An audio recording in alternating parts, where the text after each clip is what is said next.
Welcome to the Millionaire Hairstylist Podcast. I'm Jordan Drake, your host, and we're joined in just a bit by our founder and celebrity hairstylist, Cash Lawless, on the podcast where we talk mindset, models, and money with the most successful hairstylists, entrepreneurs, business leaders, and innovators in the hair industry, the beauty industry, and beyond. Let's go. When you think about the kind of money you want to make and the career you want to have, do you envision yourself standing behind the chair 10 hours a day, 7 days a week, doing the same thing over and over and over and over again until the day you die? I really want everybody to see their price as the first ceiling to break through. This is the part no one talks about, the money. Today on the podcast, we're asking the question, how do you measure success? Whether it's of a new product or a new initiative or even a new employee, is it always just about the money? Well, our guest today should know. She's Michaeline DeJoria. She's the CEO of Paul Mitchell. And of course, I don't have to tell you, Paul Mitchell looms very large in the beauty industry, and Michaeline is at the head of a very large billion-dollar ship. So when is it not just about that money? And what are the things that she as a CEO measures to help her make decisions when steering that ship? And let's get right into it. Here's Michaeline DeJoria on the Millionaire Hairstylist Podcast. Michaeline, how's your hair? I think my hair is okay. I haven't had it cut since you last cut it, nor has anyone in my house had their hair cut since you last cut it. No. I'm in the same boat. And Dino won't let anyone cut his hair because they're not cash. Oh. So I'm like, Just to kick things off, can you walk us through what is a day in the life of Michaeline look like? oh, okay. Well, I don't want to depress you and all your listeners, but a day in the life of me starts, I wake up early. I argue with my kids about why they have to go to school again that day, get them ready for the day, drop them off straight to work. I'm usually doing some kind of a call on my way from school to the office.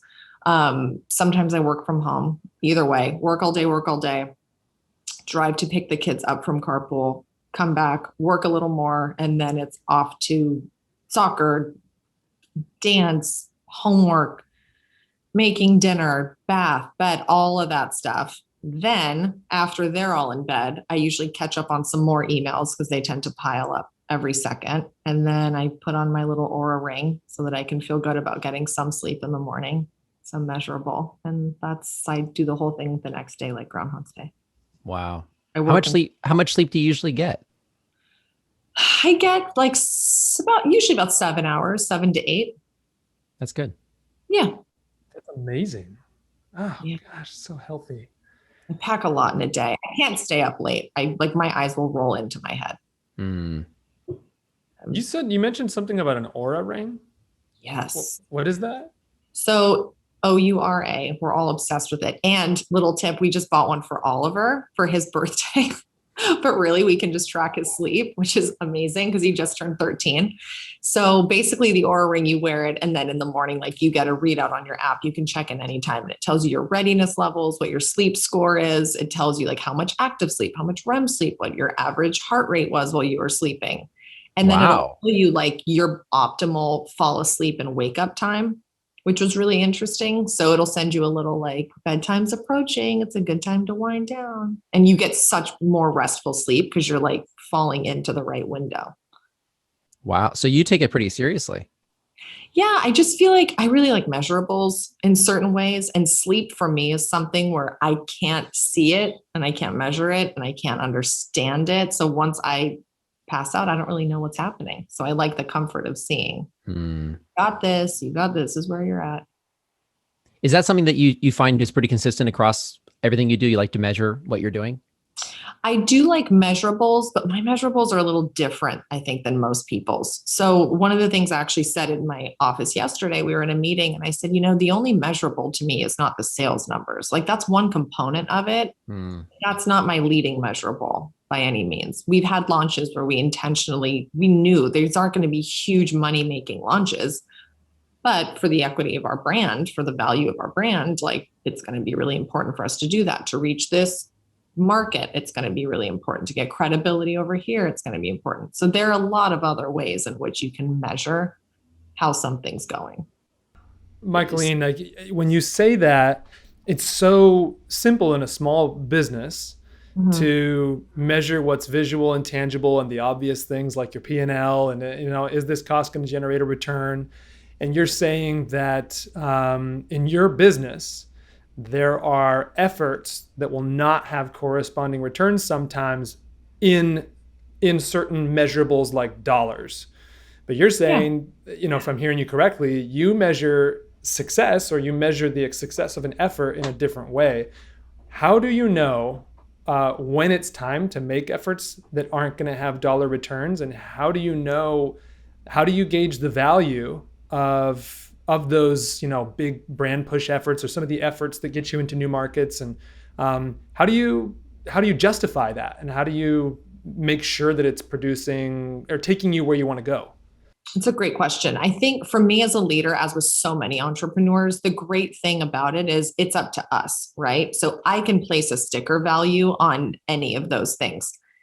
Somebody sitting next to me, Sally and I might be trying to sell the same product. She might think to herself, how many hits I get on social media is worth this many hits is worth $5,000. Okay, so if I spent $5,000 on this, did I hit it? I might look at that and go, oh, that's actually worth to me $30,000, because once this person mentions this, I know that for my next launch, which is a bigger thing, or for this podcast coming up, we can collaborate with these people. You can see things in any number of ways. I tend to just put my own kind of sticker value on those things. And then that's how I measure, because I know how much it's worth to me. And that looks different for everybody. There has to be a lot of pressure though, because, a CEO is generally expected to be driving pretty much one metric. If you're a public company, it's, your margin, your revenue, whatever. Yeah. Has that meant you found yourself swimming upstream sometimes when it comes to the things that you decide need to be measured versus what a traditional expectation would be for someone in your role? No, because I'm such a long-term thinker that I'm not measuring something based on immediate results. I'm not like, oh, we launched it and we didn't hit the numbers, so it's a fail. I'm like, okay, we launched it. We thought the numbers were this. Why didn't we hit the numbers? Oh, okay. It's a pump, not a sprayer. Whatever. Great. Solve the problem. Get the pump, not the sprayer. A, I just learned for next time. So that's invaluable education, which is great. B, we solved the problem. So now we're on track with our numbers. And C, what a great relationship we just built with our customer, because we listened to their feedback and we made an adjustment. So there was a lot more value that came into that scenario than just, oh, we didn't hit our numbers. How does it affect your team that you're willing to be more creative in the things you measure? So do you sit down with your team and you say, okay, for this project, I'm interested in this sort of less obvious metric. And how does that affect their relationship with these things? Because again, if I was working for a CEO, I'm going to be thinking about, we want the sales to be big and we want it to be a big launch. And how does that work as a leader when you're trying to help your team either be encouraged or motivated? I think it's great for our team, to be honest with you. I'll also say that with that, our numbers have never been higher ever than they have been. So it's working, whatever That's awesome. The sauce. I think it's very liberating for the team to understand that they don't have the pressure of hitting one goal. I also think it's a far more collaborative workspace when I'm upfront and clear on what my vision is and what's important to me.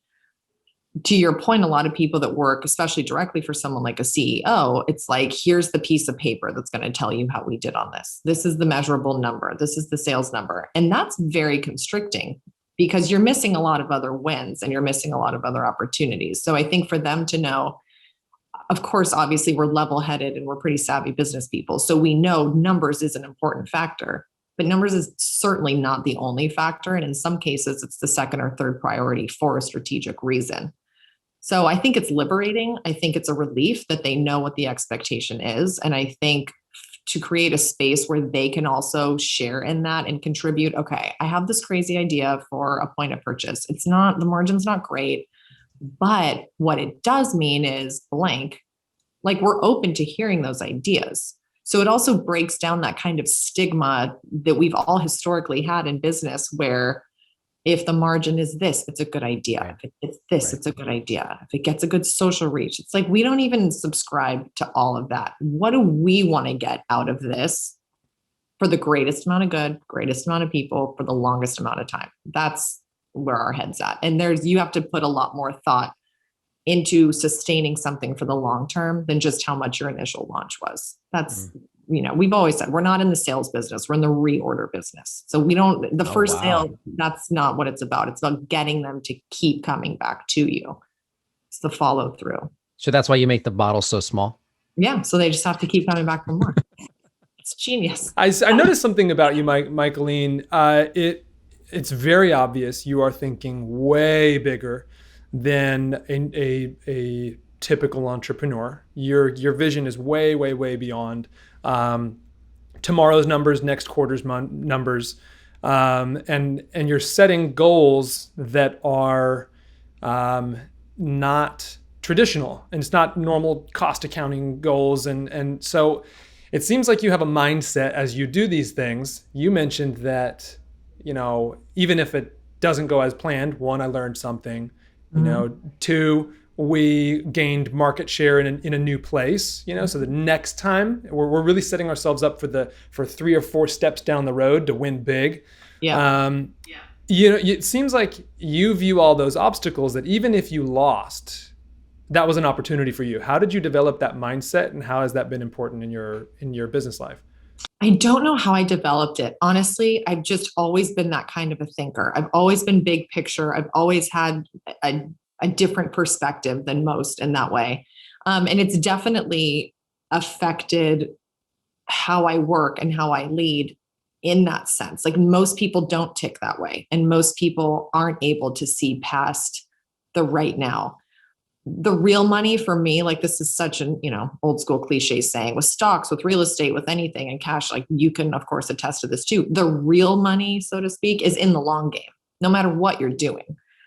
The quick turnaround stuff, that's one piece. But if you're constantly thriving for the quick turnaround, you will constantly be thriving for the quick turnaround.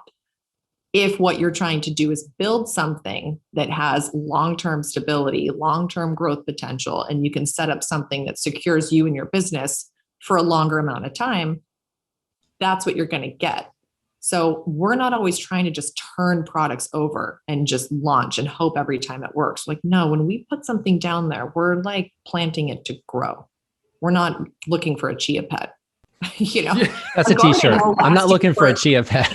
No, a garden that you build and sow is going to last you so many generations. A chia pet, you'll have something growing in a day, but then it's going to die. And then you got to hurry up and launch another thing. It just doesn't work. Smarter, not harder. So sometimes it's beneficial really to not think about the short term as much, because it pays off so much more in the long term. Just to end cap that point you just made, it kind of made me think about an analogy that I think I've shared this with you, Jordan. A lot of business people or entrepreneurs, they get to first base, they think about how can I get to first base, they bunt, they get to first base, and they get sent to the dugout. And you go up to get bat again, you get to first base, because there was no strategy to get all the way home. Exactly. There was no for how they were going to steal second or get to third. I know it's a sports analogy, and I don't even watch sports, but it just seems like that repetitive cycle of thinking small, right? And you've somehow broken past that, and it's either it's a gifting of yours, but I think there's got to be some mix of nurture and gifting there. And you mentioned in some of our past conversations that when you started in business, you sat in every single chair. Yes. And you've learned and been able to see how your decisions at a higher level affect all those people in those chairs. Can you tell me a little bit more about that? Yeah, absolutely. I actually love talking about it. It's one of my favorite things. So when I first came in to work at the company, the question was, I had graduated, I'd wanted to do this my whole life, So, we're thinking this title for you and you can be in the Century City office. I'm like, I can't start anything until I've worked with every department. No one asked me to do that. This was like my own insistent. I knew, and I said then, and I still believe this today, the greatest thing that I did for myself was to make that choice, because I said, I cannot, as a future leader, make the best decisions if I don't understand what the implication is going to be on the rest of the organization. I can't. Analogy I use all the time. Do you like the red cap or the white cap, Michaeline? I can't. I could tell you which color I prefer in that moment, but I also know if I pick the red cap in my mind, I'm like, Is that a separate ink vendor? Where is that going to get stamped? Are we going to have different regulations for Europe? Is it going to mess with the formulations? Now we have 2 SKUs. How's that going to work with manufacturing? Okay, fulfillment. If there's a shortage on this thing, there's so many things that have to go through your mind. If I choose the red cap, am I going to have to do a colored cap for my next few launches? So in a nanosecond, I already know what it's going to mean no matter which option I choose within reason. And based on that, I'm like, I can make a better choice. I could have just picked a color based on color and caused so much more headache and locked up so much more inventory. And then I got to transition that inventory out when I do a refresh and decide to leave from the red. Like there's just more to it than what's in that moment. And if I hadn't had the experience of going through all the departments, I was in the warehouse, I was in purchasing, I would talk to finance, I was in sales, in marketing, at the front reception desk, I'd talk to any person I could, any department I could. The first part of my career was just asking so many questions. And that's Did you pick and pack? Did I what? Did you pick and pack in the warehouse? Yes, I 100% have. That's awesome. Which they won't let me do anymore. But when I was a kid growing up, like I was on those little tractors, like on the, I was on the, oh God, I can't remember, the forklifts. You forklift driver? Did you really? I mean, when I was a kid, this was like the 80s and 90s though. You can't do that now. Yeah, that was a different time. That would be all over us. No. But I would just run around. I mean, it was a different time. Like I loved coming into the office with my dad. So I was really lucky that at that point in my life, I could just come in and run around and talk to everybody. But throughout my life, I've always just been fascinated with every aspect of it. And a key point to that, by the way, this isn't like a pat on the back to me, but it's a really important lesson if I can share anything from today. I just have the humility to learn things. Not having an ego is 100% my most helpful asset, I would say. I really would. I would even put it above the long-term thinking and the perspective that I have. Because if you have an ego, you can't grow, you're stuck to your own ideas, your team collaboration breaks down. It's not about what you want. It's about what the customers want. So many times has my ego had to take a back seat when they go, which screen do you like for this particular customer's back to school special? And I'm like, obviously this one, it's so editorial, it's so pretty, it's da da da. But that customer, that doesn't work for them. So I'm going to go with this one right here, which has colors I wouldn't choose, graphics which aren't quite for me, but it's not about me and it's not about my choice. It's about what's best for our customer and for their customer. So you can't have an ego in any part of doing business because you're just going to be limiting yourself so much. I really can't stress that enough. How often do you find yourself saying like, I don't know? Oh, all the time. Because that's hard to say for a lot of people. Yeah. I think it's actually, the more you practice, the easier it gets. It was definitely hard for me at first because I felt like I did have so much to prove and I was really trying to earn the trust and the faith and the camaraderie of the team for so many years coming in, you know, being the boss's daughter, being a woman, being young, being a mom. Like there are a lot of people who assume that some 50-year-old man who can only focus on the business might be a better candidate for it. I strongly disagree with that. I think I'm the best candidate for the job, and what I do in a day is like basically moves mountains. But in those first phases, it's hard to say when everyone's looking at you with that kind of prejudgment and go, I don't know, or can I ask? But you have to. Like I knew, I'm like, I'm here for you guys. I'm not here because anyone asked me to be. I don't have to be here at all. I volunteered the rest of my life to you guys as a family because I care so much about making sure that you all are okay. So just knowing, same way when you parent, you're like, you're not going to like this, but it's for your own good. I was like, I don't know. I have to ask questions. So I think that the more I did it, the more respect I actually earned from the team because I was so willing. But those first few times are, you know, it's hard. It's hard to go in and admit, you know more than I do about this thing. And it gives them the freedom to say, I don't know either. And I've learned this I work in film, and, you know, if I'm working with a line producer who's supposed to know everything, you know, that's the top of the film hierarchy, you know, and I've worked with line producers where they've said, I don't really know exactly how that's supposed to work. Let's find out. And it's so freeing because you're like, oh, okay, great. We can solve problems and not have to pretend like everything we already know how to do. Yeah. That's one of my like inside jokes at work and even in board meetings. I'm on 4 boards, and in every meeting, someone will throw out some acronym and I'm like, you already know what I'm going to say. Like at this point, they know. Like acronyms cannot go past the frontal lobe of my brain. I'm like, I don't know what a da-da-da-da-da. I'm like, can you just tell me? They're like, oh, it's how much we sold last week. Can you just say that? Like, can you just say it's how much we sold last week? Like, we all are good at our jobs. Some of us went to college. Some of us did not. Like, we can just humanize this whole thing and make it easier. So the I don't know starts to become an asset, I think. I've seen that in you as I've gotten to know you, and I've watched you parent.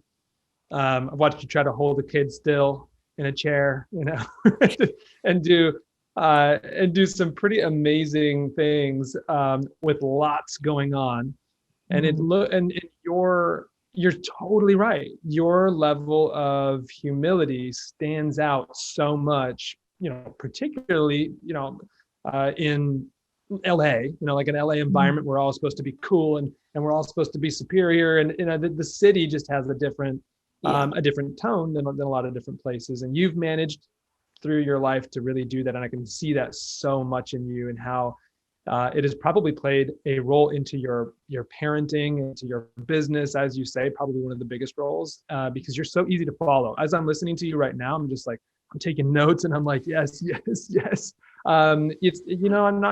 It's incredible to watch you share and speak on the things you do know, but also, as I've known you, you're not afraid to say, I don't know. And I can see that probably affects the entire organization, where if there's no pressure coming from the top to have to know everything, there's no pressure for the next role, and there's no pressure for the next role, and everyone can kind of embrace that I don't know culture. That's like a culture thing, right? Yeah, for sure. I totally agree. And that's my hope. My hope is that I can create that in the culture. And it also makes for such a softer landing if something doesn't work out. Like I always put myself in the position of my team members. And I'm thinking, gosh, if I'm Joe and I have to come to me and say, we had this hiccup with distribution because we didn't order enough this or whatever. That's a really hard conversation to have. I feel for that person having to come and say, I made a mistake, or I don't know the answer to this thing, or shoot, I forgot to do this. So having empathy also feeds into it, because then you're in a workspace where you want to deliver because you want to deliver, not because you feel like if I don't deliver, I'm going to get fired. If I don't deliver, my team's going to get disappointed. I don't want people to feel like they're forced to do what they're doing. I want them to truly love what they're doing. And you can't teach that. You can't hire that. Like that's something that's earned and that's something that's grown. And what's really beautiful is I put in so much time in doing that and crafting that message with the team that now when new people come in, we're onboarding like-minded people, and they're coming into an environment where that is the precedent. The precedent is to be human, to be accountable, own your stuff and keep pushing boundaries. One of my biggest commonly used phrases, let's try it. Always. Right. There's no idea that's too crazy to me, because I'm like, well, let's try it. Like if it's not hurting anyone and we're not breaking our ethical code, let's see. We're not gambling $1 billion. Like what happens if we put in a sprayer instead? Let's do a gift with purchase and see what happens. That's part of your open-mindedness and humility. And I was at your house recently, and there was a girl that came in, and you sent her over to the kitchen. You said, "Oh, hey, I'll be right with you. You're wrangling a ton of children," and you were like, "Oh, I'm interviewing for an assistant." Was it Jess? Yes. So I was like, "Oh, cool. She got the job." You're a good luck, Cash. I was there. She got the job, and I was like, "Oh, you're getting a new assistant." You said, "Actually, I'm getting my first assistant." Mm-hmm. And this was recently. You've obviously accomplished things on an incredible level of accomplishment. And you didn't have any help. When did you know you needed help? That's a really good question. And it's such a layered and good, deep question for me because everyone's personalities are so different. So my experience was I've always been a very resilient, very, very able person. I've always been self-sufficient. I've done things for myself. The more you throw at me, the more I take on. I can do it. I can do it. I can do it. My friend, Jen Atkin, actually, our mutual friend, I went to dinner, my husband and I, with she and Mike one night, and she was like, so do you have your assistant yet? I'm like, no, I need one. And I was like drowning. I mean, the first 3 days after the CEO announcement, I had 3,800 emails. I was already busy. And then the world cared about my promotion, which I didn't really think anyone would. It's like my job didn't change that much. I was so much more came of it. And she said, I cannot watch this anymore. She's like, here are some candidates. I'm sending them to you. Like our team has met with them, or our friends team has met with them, whatever it was. They're like, here's the compilation of people we think will be a good fit for you. She sent me like 5 or 6. And then she's like, and I'm sending you my handbook, edit it however you want for the interview process. It was like shake, open, and pour. So it actually took someone else being like, I don't understand. Because I also too, I suffer from just this relentless imposter syndrome in so many things where I'm like, no one's going to care if I do this interview. Like no one will probably read it. They're like, you have a really big job and you have a really cool backstory. I'm like, oh, it's just me. Like, I just don't like that. I don't see myself in that way. So it was hard for me to understand. And then she said, if I told you about my friend who has 3 kids, she's at the time 36, now 37. She has 3 kids. She's 36 years old. She's the CEO of one of the largest beauty companies on planet Earth. All this stuff. She sits on 4 boards. She has other businesses. She does XYZ, and she does carpool for her kids. Would you think that that person would deserve an assistant? And I'd be like, oh my God, you're right. Like it took the perspective shift for me to go, okay, maybe it is okay that I get that. Maybe it's not completely outrageous that I have an assistant. So then once I actually onboard an assistant, my beloved Jessica Chu, I was like, the transition to is then handing things over, being like, what about, you could do this thing? Like, oh, but that's okay. I can do it. She's like, no, that's okay. Like, I can do it. And then it took me like 4 seconds to be like, okay, this is great. Like, this is comfortable, but trusting another person and also feeling enough, I guess, self-worth in that moment to think that you deserve to have someone helping you. Like, that was the bigger obstacle for me, because I do tend to feel undeserving of that, in the sense that I'm capable and I can do it myself. So I should. Now I'm like, well, yeah, I'm capable. I can do that myself, but I shouldn't, because these other areas are suffering, or I'm starting to forget about things that I'm scheduling. Like it's not a good idea for me to keep doing it by myself. But it really was a process for me. It was a more emotional process, I think, than most people who are like, oh, I got a promotion and I get an assistant. I was like, I really have to like come to terms with myself and feel comfortable with onboarding someone to help me in tasks that I can't fulfill myself to 100% all day long. How are you effectively onboarding Jessica? Because so many people struggle with finding an effective assistant. They go through 10 of them. Yeah. Would love to hear your insight on what you've learned so far on getting Jessica up to speed. How do you know when she's doing well and when she's actually helping?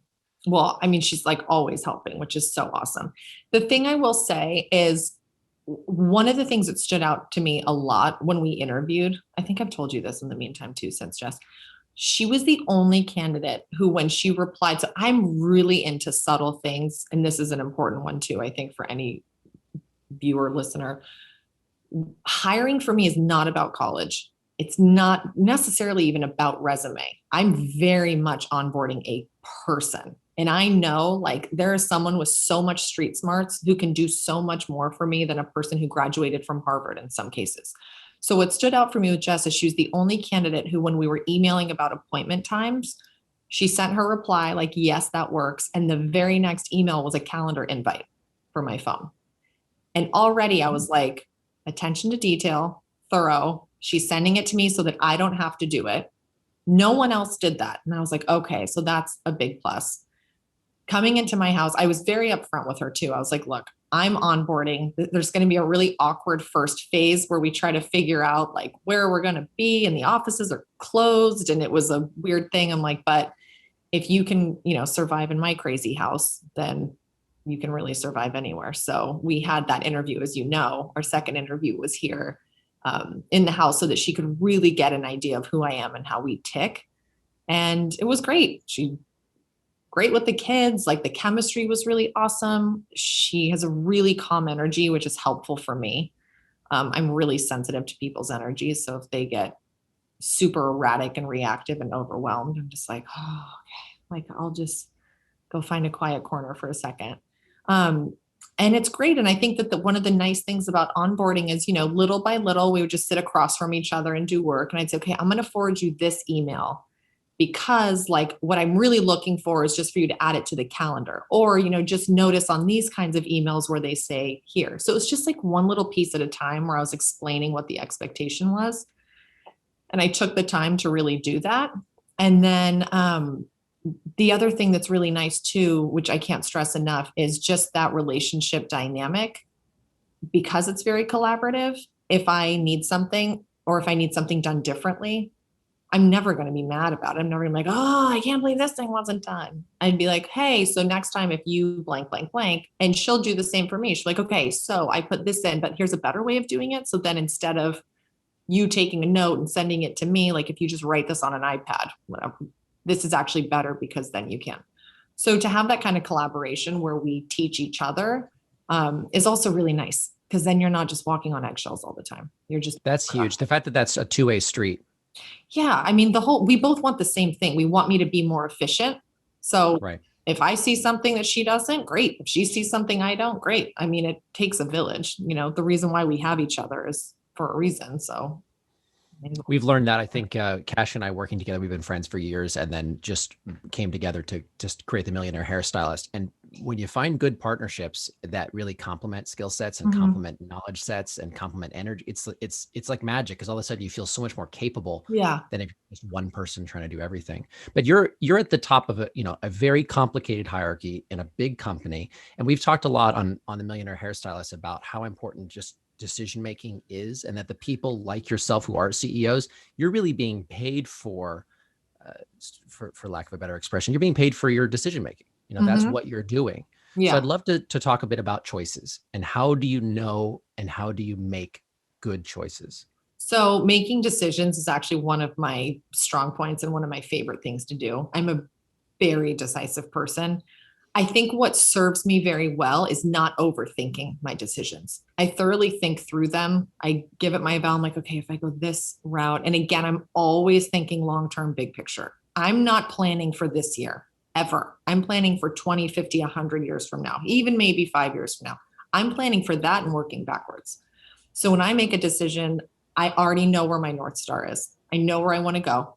I'm planning for that. So that part's clear. I know the factors that are involved in the implications in my decision. And based on my instinct and on running through those things, I will make a decision, and then I will move on from that decision. I don't think about them again. People I've noticed, and a lot of people very close to me, are so crippled by the inability to make a decision because they're just taking on so much pressure. Maybe it's a gift I was given. My life has always been so fast paced. I mean, I've traveled forever. I've been following my dad forever. We don't really have the luxury to stop and mull over a whole lot of choices because there's a lot to do. Luckily, that's ended up being a gift because now it's just practice. So like, which decision? I'm like, I see, I assess. I was like, does that fit in with my plan? Is this the best way to get me to 20 years from now? Da, da, da, da. Blue. Next thing. And that's it. I'm not going to go revisit it. I'll asterisk, if somebody on my team says, I have to say, I have concerns because of XYZ, da, da, da, da, we will always talk through and address those. Sometimes they're right. Sometimes it's a good point, but we still go with what I had chosen. But once I've heard the information, I make a decision, I move on from that choice. And to be honest with you, if I choose blue and it turns out that, white might have been the better choice, now I know for next time that white will be the better choice. No one was hurt. No one died. The company didn't close. And I made 20 other decisions since then. So I'm okay with it. I know that certain decisions aren't going to pan out, and I expect that. So I don't put too much pressure on myself in that way. There's just too much to do. I don't have the luxury of being able to mull many things over for too long. I saw that you da right past something that hit me so hard. And it's just, it was so easy and meaningless to you, but something that's really, really difficult, even, and I'm still trying to get better at this. You started listing a series of questions that said, is this going to get me to where I want to be in 20 years? Da, da, da, da, da. That's how I make good choices. Can you tell us a little bit more about some of those questions that you ask yourself? Just, I know it's natural to you, but for a lot of us, it's not. Yes, absolutely. So I, first and foremost, does it align with our values? Are we compromising anything or going into a gray area? That's a deal breaker from step one. So that already can eliminate some options for me. The second thing I think about is, where do I want to be in 50, 20, 10, and 5 years? And how is this going to help me get there? If I know, for example, that I want all of my packaging in 30 years to end up being astronaut juice, I want everything to be freeze dried, and that's my innovation goal 30 years from now. Do I really want to double down on this formula that can only go in a dropper, that can only this and this? It could be something that simple, but I have to think about where I want to end up and which decision is going to be setting me up best for that success. I predetermine my success and I make choices based on which ones are going to most effectively help get me there. What kinds of things can I do now where later when I look back, I'll go, I'm so glad I did that. I actually used that exercise on John Paul like a year ago. He was mulling something over, I had a really strong opinion about it. It wasn't JPMS related. And I said, okay, let me frame it to you this way. 20 years from now, are you going to look back and go, oh, I'm so glad that I just ripped the Band-Aid and did that thing now? Or are you going to look back and go, I'm so glad that I didn't do it because I didn't want to deal with it at the time? And he was like, I'm going to be so glad I did it. And I was like, great. I was like, then do your future self a favor and just do it now. And he was like, cool exercise. Like, we had this funny moment where he was like, wow, it's like a light bulb moment. He's like, the student has become the teacher. Yeah, he was like, cool exercise. But it's true. I think about myself 20 years from now and I'm like, I'm going to be so glad. Like, oh, thank God you decided to like invest in this thing. So now we have it when we need it. Ooh, like good thing you chose to not sign that contract and limit yourself because we knew we were going to need the freedom to do things later. So isn't it crazy how easy, I find this even in my life, that it's actually not that hard when you ask yourself that, how am I going to feel about this in 5 years or 10 years? You almost always know. As soon as you reframe it with a little bit of that mindset, it's exactly. Like, oh yeah, I'm going to be glad that I invested in X. Yeah. But you talked about aligning choices with your values. Mm-hmm. Is that something that you came in and said, here are our values? Was that something that was handed to you because it's a company that's existed, that you came into being the CEO of? Tell me about setting values, because that's hard for some people because they haven't really thought about it. So now they're kind of starting from scratch. Like, what are my values? Well, I'm very lucky because the company that I came into had such strong values from 4 years before I was born, when the company was founded. They were started with values such as it's absolute open equality and love for everybody. We are never cruel to animals, ever. We got so much flack for that, by the way, back in 80. No one thought that was a smart business choice. They're like, that you have to test on animals. That's the thing. Never have. We've always cared about the environment. We've always been good to people. And still to this day, and hairdresser first. That's a given, but I know that that's not for some listeners. We always commit to supporting the professional hairdressing industry, the professional hair care industry, hairdressers. That is how we got here. And when John Paul went door to door selling product early on and saying, I know everyone's going retail right now. If you stick with me, if you buy this one bottle, if you just trust me, I promise you, we will never betray you. We will always be loyal to the salons and to the hairdressers, even when everyone else goes retail. And so we stuck to that. We took off and we handshake and his word, and we still do it to this day because he gave his handshake and his word that we would. So even when we looked at things like Amazon, at first it was like, well, we can't be on Amazon. That's retail. And I'm like, well, catch 22 though. It's retail, but it's retail that's taking money out of the hairstylist pockets. we're somehow making money off of it somewhere. Like, whoever's diverting it or black marketing it, the fact of the matter is somehow they're getting the product and those people are profiting. Somehow we are probably profiting somewhere, but it's so hard to know with diversion and black market. But the stylist isn't. I'm like, so we could look at this as a tool. So we went into Amazon again. I led with the ethics and values first. And I said, to their credit, they did it. This is not something they had done before. We want to sell on your channel, but we have to take off all the diverters, all the unauthorized sellers. The only people that can sell on there are people we authorize, which are within our salon network and our loyal stylists. And we're going to commission hairstylists and even our distributors who are now not a part of that. Because even though they're not making the sale, even though they're not part of it, our commitment is to them and we're in it together. So let's find a way. Let's option C. Let's think outside the box. This isn't beat them or join them. It's not either pass on e-commerce or sacrifice your ethics. I'm like, no. Let's use e-commerce to grow hairdressers. Let's use e-commerce to actually boost their business.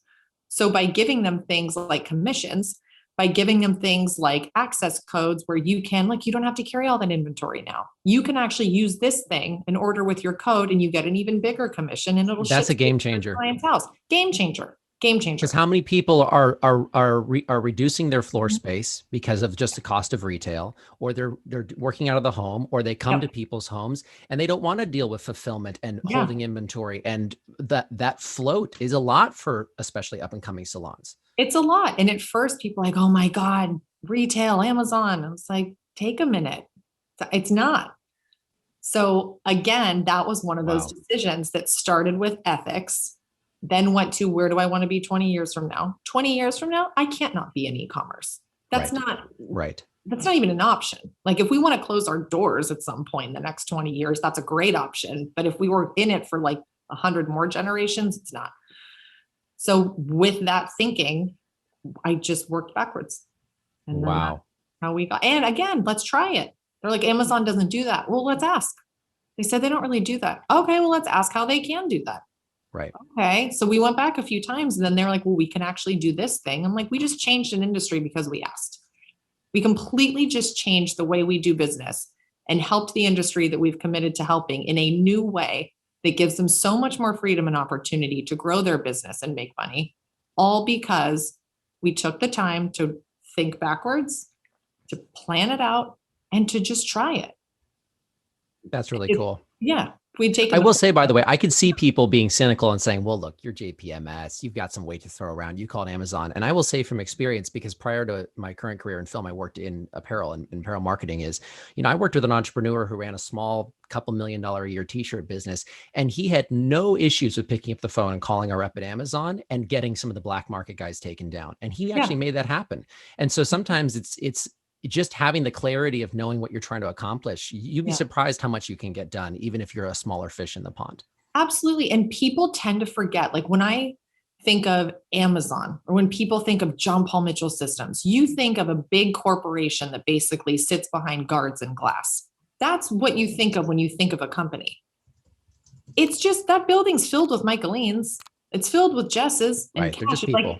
They're just people. So it's like we overthink it and we get so intimidated by the idea of big corporate, but it's like they're just filled with us. They're not like a different breed of person. So just call and explain the situation. Just be like, listen, we want to do this, but this is our issue. Is there a way we can maybe do this instead? Sometimes it's just so people overcomplicate things because it's so intimidating when really they're quite simple. It's just can be as easy as a human conversation. I mean, the same applies to, we talk to people about building revenue streams. And one of the ways people can do that, obviously, this is, something that isn't quite in your world, but it's some people are creating their own products, right? They're creating their own hair care products or their own tools or whatever, as a part of their revenue stream. And that can seem very scary to people, but it's the same issue, which is pick up the phone. You'd be surprised if you called, fulfillment companies, whether or not they'd lower their prices for you, or if someone would prototype for you, just have to ask.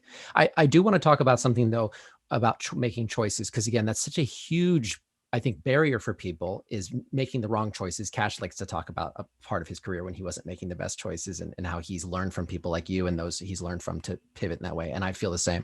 But there's this model that we kind of came up called the RAS model, which is this idea that when you're approaching decisions, you can be resistant, or you can be adaptive, or you can be shaping.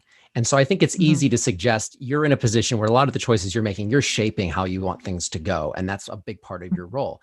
But a lot of people, and I've definitely been in this place, I know Cash has as well, find themselves resistant to things.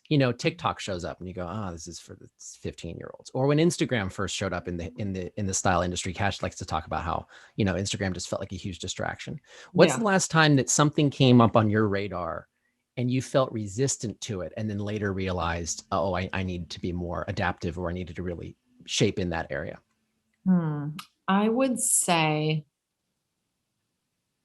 God, it's a good question. I really am hard pressed to think of one because I'm not a dismissive person by nature.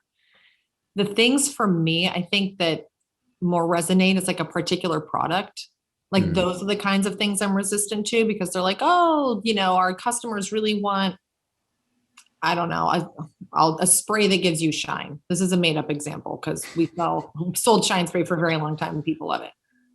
But me, I don't need shine spray. So would I spend the money to buy shine spray? Probably not, which means it's probably not going to move that much. And they're like, no, people though, that are not you with shiny hair want shine spray. Okay, I trust you guys if they're really asking for it, but let's get some low MOQs and then it'll sell out. And I'm you used an acronym, Michaeline. What does MOQ mean? Oh my God. Okay. Minimum order quantity. See, they're getting to they're getting to you. Oh my God. My team is right now going to be so happy hearing that. Daughter, we brain bugged her. So your instinct was, I'm not sure about that, but you're willing to take the shot. You kept your margin of error relatively small. And how did that turn? I guess this is a hypothetical situation, so I can't ask you how that turned out. But how have things gone when you've done that? Sometimes I've been right. Sometimes I've been wrong. Right. I don't err against my instinct if it's something big. I just don't. I can't with parenting, with work, with anything else. I just can't. It puts a knot in my stomach. Yeah. Little things like product launches or individuals, I'm like, I don't really get it, but okay. I noticed something that you did there when you and we have noticed that highly successful individuals in their field typically take an adaptive or a shaper position when events happen in the space, right? Because we have choices we can make directly right now, like I can shut this camera off right now, it's totally in my control, or the power in the building can go out and I can choose what I have to do with that. It seems like what you've done with that to eliminate any sort of resistor in you was let the person closest to the problem, who's wanting to shape something. So, okay, let's try it and go back to that pillar that you talked about earlier. One of your mantras, let's try it. Let's try it. And I think you probably don't find yourself in very resistant positions, maybe with your kids sometimes when they want to do something. I don't know. But maybe you'll find yourself a little more there, because I know I do with my kids. My kids are like, Oliver's been 13 for 2 weeks and I'm over it. I'm like, teenagers, I'm not. Can we go back? I don't like this book. Funny how we can be open-minded in one area of life, and then but your kid is like, I want to do this, and you're like, absolutely not. But it seems like you let that mantra, you live out that mantra, let's try it, and let the person try it. And how has that affected your decision-making ability, letting other people come in and influence the let's try it thing? What's that been like for you? It's been great, because again, it just leads to a more collaborative and open team. The challenge for me was the first few times having to go against my instinct and go, okay, you know what? Like, you're closer to it than I am. You talk to this customer a lot. Okay. Let's trust it and let's try it. Because at the end of the day, it's on me if it doesn't work out. It's not on that person, because I'm the one who made the decision. Yep. So I think that's the scariest part at first when you start to practice it, is you have to just kind of expect some of these are not going to pan out. That is a given. You cannot expect that 100% of your choices are going to be correct. Do your best, but also for the long term, again, If my team doesn't feel like they can take risks or they can speak up, or I don't trust their instincts, or I'm micromanaging them and think I know more about the job that they're closer to than I am, I'm not going to have a very strong, innovative, committed team for the long term.